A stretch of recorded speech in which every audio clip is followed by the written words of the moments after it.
It's not often that I would describe a fantasy book as colourful. Adult fantasy is so commonly an epic but ultimately bleak affair, sometimes even nihilistic. Themes of betrayal, poverty, inequality, and existential dread are things that paint our favourite series in shades of blood-splattered grey. If someone tells me that a fantasy series is colourful, I imagine it's perhaps for children or just relentlessly optimistic. The stories of Percy Jackson are colourful. Harry Potter is colourful.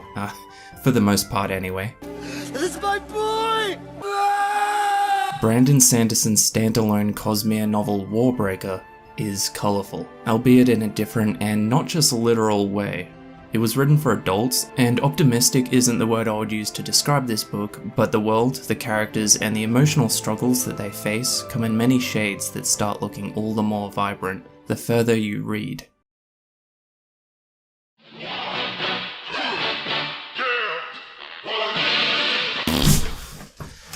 What's shaking? My name's Cam, welcome back to another video. At the risk of losing my status and my street cred as a fantasy fan, Warbreaker is actually the first book that I've read from Brandon Sanderson. I've heard of Mistborn and the Stormlight Archive, of course, but reading a nearly 2 million word 4-book series was just a little bit intimidating, especially with Brandon Sanderson's reputation for building complex magic systems. But the beauty of it is that that's why Warbreaker was such a great introduction to Brandon Sanderson's writing and his work, because it was a much shorter, and from what I've heard, kind of more simple magic system. Now I've already cracked a bunch of jokes about just how dummy thick the Stormlight Archive books are, so a few more can't hurt. You would need to be struck by lightning and infused with the powers of Hercules himself just to think about lifting the book Oathbreaker off of the bookstore shelf. The day that Rhythm of War was released, at least 20 people actually managed to separate their legs from the rest of their body just by putting the book on their lap. Scientists believe that in 10 years an asteroid will hit the planet, wiping out human life as we know it. But don't worry, they've already planned to launch Words of Radiance into space and destroy the asteroid before impact. Okay, I'm done, that's all I've got. But with that said, I am really stoked that I finally dived into the Cosmere. Warbreaker was a genuinely, absolutely fantastic example of not just story, but also storytelling. I'm angry at myself for sleeping on Brandon Sanderson for so long. If I could go back in time and sucker punch myself, I would. For many reasons. So this video isn't a review or an outright review so much, but rather a discussion and an analysis of the world, the magic, the characters, the themes, as I experienced them. There may be some things in this video that you'll consider very tiny spoilers, but I'm not going to release anything big at all. That way this video can be enjoyed by people who have read it and people who haven't. Warbreaker is an incredibly fascinating book because in a lot of ways it deviates from being a traditional fantasy, while still feeling completely familiar in terms of comfort. So, grab a drink, grab some snacks, kick back and relax. Let's take a step into the Cosmere.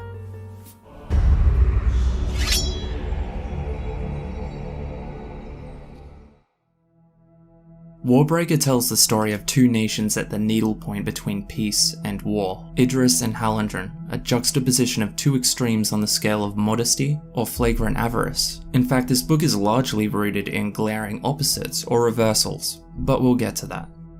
Idrians are the prior rulers. They're noble and they're modest. Loud and distracting colours are seen as a sign of distaste or even disrespect. They believe this so thoroughly that their royalty, who have the ability to change the colour of their hair, will perpetually exert themselves to keep their hair in a refined black rather than its natural red. The citizens of Idris carry themselves with pride and restraint, believing that things like sex and conflict are better handled intimately.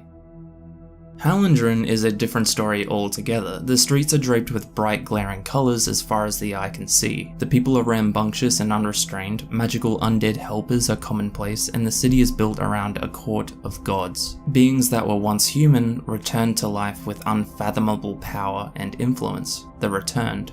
It is with the influence and status, rather than physical strength, that they remain in power. That's a large part of this book. Influence. The people of Hallandren love the Returned. They see them as gods and believe them to be a divine example of a higher purpose that they all could achieve.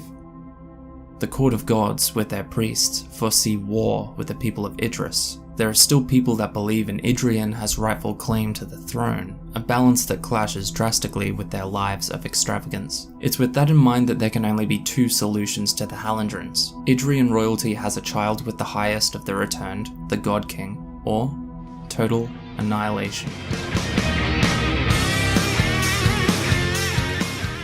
The story itself is told almost entirely in the location of Halandrin, thankfully, being that that's the more interesting of the two areas. However, through the use of fleshed out Idrian characters, we're still able to see how incredibly fascinating it is when these two cultures clash. Modesty versus avarice, the drab versus the fab.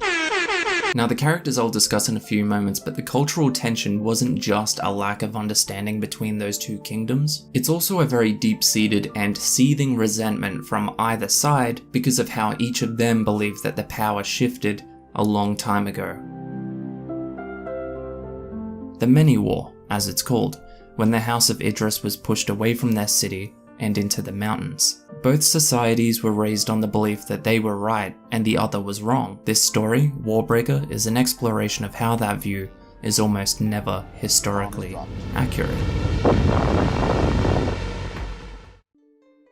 Despite the writing being very straightforward and devoid of much descriptive prose, I think the blending of these two radically different cultures was not just well done, but also beautifully cathartic. We don't just see how these cultural ideas clash, we also see how exactly they became so different to begin with.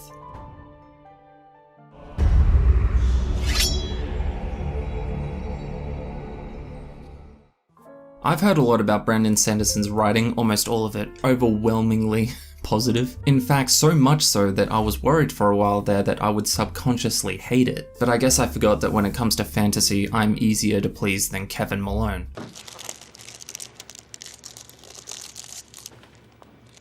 Oh yeah. Oh, knew it! What I heard most, what BS was BS. Those are unfortunate initials. What Sanderson is perhaps best known for are his well-constructed magic systems. Magic that strictly abides by set rules and requirements, arguably making something that is inherently fantastical, something that is very unrealistic, somewhat believable. Rather than just being told that Harry Potter waved his wand and cast a spell, we would be told how that wand generates and stores the energy for those spells. Probably wireless charging or something, I don't know.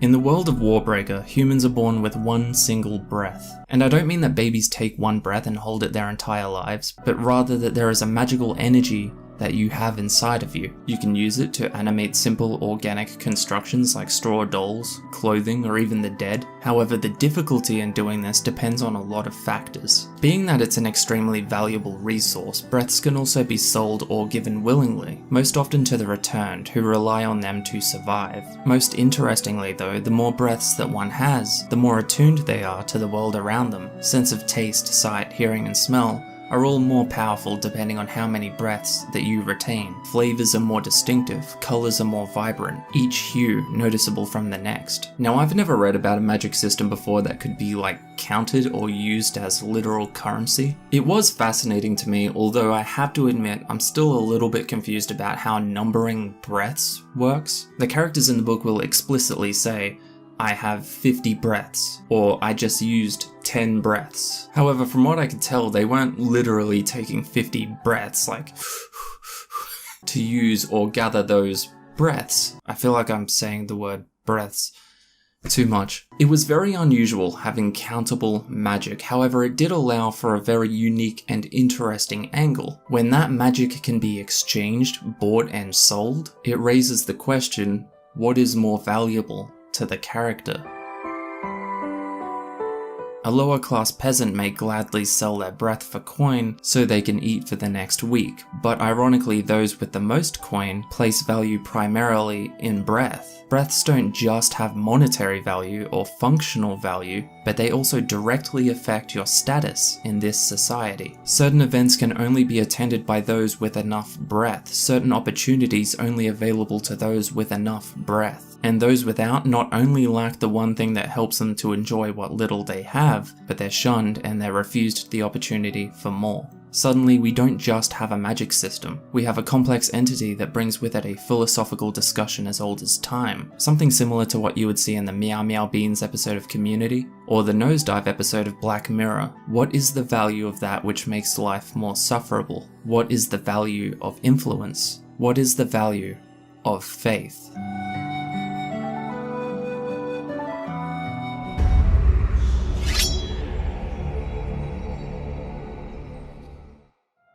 The theme of opposites or reversals is perhaps prevalent most in the characters themselves, the two most central of which being Ciri and her sister Vivenna. The former is a rebellious and disobedient young woman, bored by the monotony of her modest home, and the latter is an elegant and well-learned young woman destined to be married to the God King. In an act of political sabotage, Ciri is sent to marry the God King in place of her sister, and quickly finds that defiance or even curiosity could have fatal consequences. Vivenna follows her sister in secret, deeply disturbed by the abrupt end to what would have been her life's purpose. She hadn't wanted to marry the God King, but that's just what she was raised to do. That's what she was raised to be. Without that, what was she?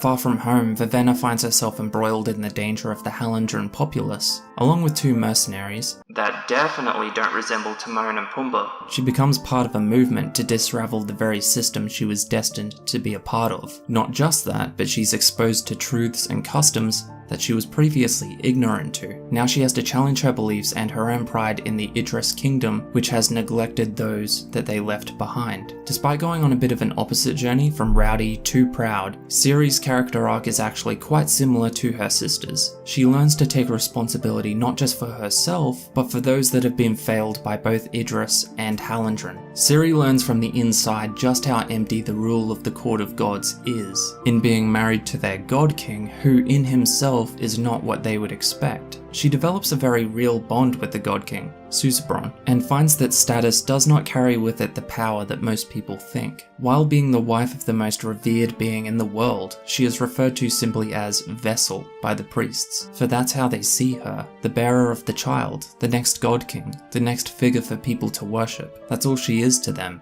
the vessel. There's a really interesting part of the book that I think perfectly sums up the isolation and the emptiness of being royalty in the world of Warbreaker. It's when Ciri finds out that she's not allowed to venture outside of the Court of Gods. She's in this palace filled with empty rooms, just empty rooms everywhere. They're only filled with furniture when she needs them to be. For example, if she's hungry, she may walk into a room and announce that she is hungry, and then a bunch of servants will run in with a table and chair and food. She had everything and nothing at the same time. If she wants something, anything, people will bring it to her, but she doesn't have freedom. She doesn't own anything. What is the value of influence? What is the value of freedom? What is the value of being a queen in this world? The least said about Vasher, the better, as most of his appeal and his story is tied in with his mystery. He has secrets and dangerous men fear him. His companion, however, is quite interesting. A sentient sword named Nightblood, brought to life with breath and given the command to simply destroy all evil. But what is evil to a sword? Does it simply come down to whoever is wielding Nightblood? Like the history of Idris and Hallandran's rivalry, the evil ones depend on who you ask. But don't bother asking Nightblood, they'll probably just cut your head off. The pantheon of gods in Warbreaker reminds me a lot of the Greek pantheon of gods. Not just in the way they dress, but also in their sense of self-importance, their gluttony, and their focus on earthly pleasures. I mean, remember when Zeus literally turned into a swan and shagged a woman? Yes, really? While nothing that weird happens in this story, which is a total bummer by the way, I did find myself drawn to the character of Lightsong a lot more than most of the others. Lightsong is a returned who spends as much time enjoying the fruits of his worshippers as he does questioning whether he deserves that very worship. He rationalizes the guilt of accepting breath from children to stay alive. People like me don't give up their lives. Not even gods. He is a god who is infused with a very human level of cynicism. A god who has no faith in the very religion that he belongs to. He's disenfranchised and cynical with the pedestal that he finds himself on. Much like Haymitch from the Hunger Games, his character journey is one of discovering purpose and finding the reason for their return.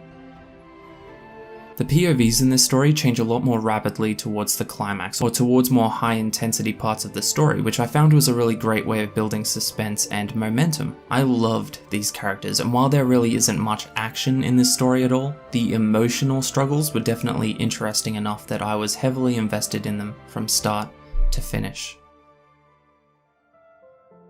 I wouldn't describe many fantasy stories as colourful, but Warbreaker by Brandon Sanderson is colourful. The characters, the magic, and the world are all a kaleidoscope of different hues, different elements that crisscross and clash until they finally melt together and complete one truly amazing story. Safe to say, I am finally a Brando Sando fan. I've already started on Way of Kings, and I cannot wait to talk about the Stormlight Archive with you guys. If you like videos like this, deep dives into fantasy stories, then stick around because there is plenty more to come. Thanks so much for watching, especially if you watched through the entire video. It really does mean a lot to me. It might seem like YouTubers don't notice or don't care when the bulk of people watch all the way through the video, but we do, and it's a very fulfilling and special feeling, so thank you. Catch ya.